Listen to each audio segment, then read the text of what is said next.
Nous allons ce soir parler des élections au Tchad. Comme vous le savez, le Tchad est entré dans la transition en avril 2021 suite à la mort du fake maréchal Idriss Déby Itno.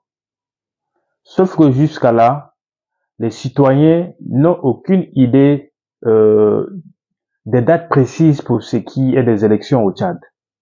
Il était question d'organiser dans un premier temps le référendum pour permettre aux citoyens de décider de quelle forme d'État il faut adopter pour la gouvernance du pays et ensuite aller aux élections présidentielles.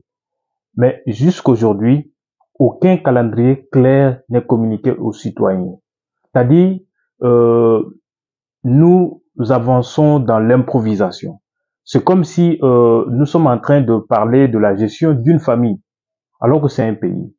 Moi qui vous parle, je travaille dans une ONG, mais à l'heure actuelle, sous mon agenda, nous avons déjà des activités jusqu'à juin 2024. C'est-à-dire, quand tu entres dans mon agenda, tu verras peut-être clairement que le 24 mars 2024, il y a tel.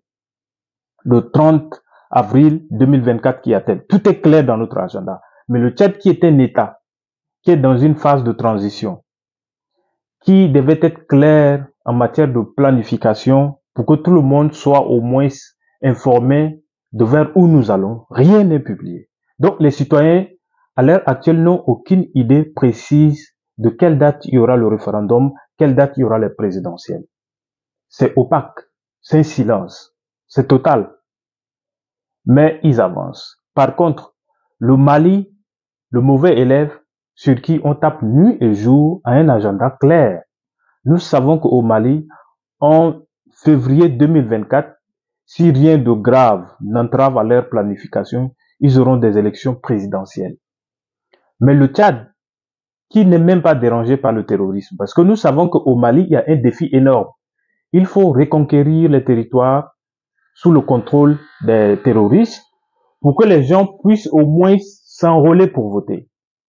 Ce n'est pas le cas au Tchad. Le cas au Tchad, c'était des rebelles. Mais ces rebelles, comment ils sont devenus des rebelles? Ça aussi, c'est une question que nous ne nous posons pas assez. En réalité, c'est des hommes politiques,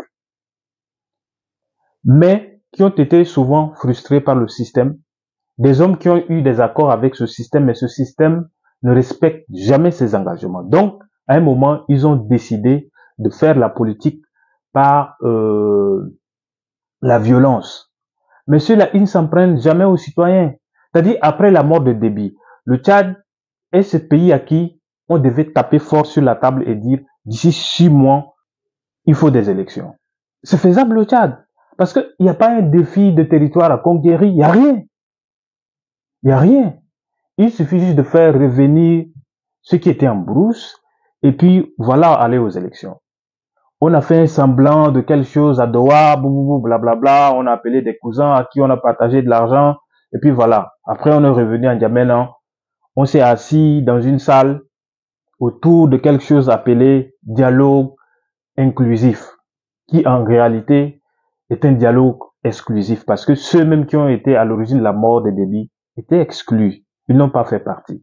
Et le mouvement politique, qui pour moi est le mouvement le plus sérieux, le mieux organisé, c'est-à-dire les transformateurs, n'ont pas également été à ce dialogue. Mais au moins se communiquer. Mais comme des acteurs majeurs de la politique tchadienne n'ont pas été à ce rendez-vous, qu'est-ce que nous avons à l'issue de ce dialogue? Les conclusions de ce dialogue qui avait eu lieu en septembre 2022 disent que le président de la transition actuelle peut se présenter comme candidat aux élections présidentielles futures. Nous savons qu'en Afrique francophone, ceux qui organisent des élections ne ratent jamais. Par exemple, quand vous prenez le Cameroun, Paul Biya ne sort jamais battre campagne. Il sait que c'est gagné d'avance. Et aussi, c'est pareil au Gabon. On sait que comme on est en train d'organiser, c'est plié. C'est pourquoi on a eu le dernier coup d'État qui a fait sauter Omar Ali Bongo. Donc, le Tchad est en train de conduire vers où ses citoyens, on ne sait jamais. Mais rien n'est communiqué. Tout est opaque. Ils ont tenu ce qu'ils appellent dialogue inclusif et si vous vous rappelez, en septembre 2022, en pendant que les activités se faisaient, la vérité c'est que ceux qui devaient prendre la parole durant les séances étaient des personnes déjà connues, des personnes à qui on a donné des lignes de conduite, c'est-à-dire tu dois prendre la parole, tu dois aborder ça, tu dois aborder ça, tu dois dire ça. C'est pourquoi on a vu beaucoup des acteurs de la société civile, des acteurs politiques, qui, en signe de manifestation, ont utilisé des sparadraps pour coller leur bouche. C'est pour dire que ici, on ne nous donne pas la parole. Donc, tu pouvais participer à leur dialogue, mais comme tu n'es pas la bonne personne, ou alors ils savent que tu ne vas pas dire ce que eux ils veulent, on ne te donne pas la parole. Et ça a donné quoi comme résultat? Le président de la transition actuelle peut s'introduire comme candidat aux élections présidentielles futures. Comme pour dire que le jeune actuel Mamad Kaka, il serait arbitre et joueur en même temps. Parce que c'est même lui qui va composer l'équipe qu'on appelle le CENI. L'équipe qui va organiser les élections, c'est lui qui va sélectionner. Et donc, jusqu'à là, que font les autorités de la transition? Ils ne donnent aucune information sur le calendrier clair pour des élections.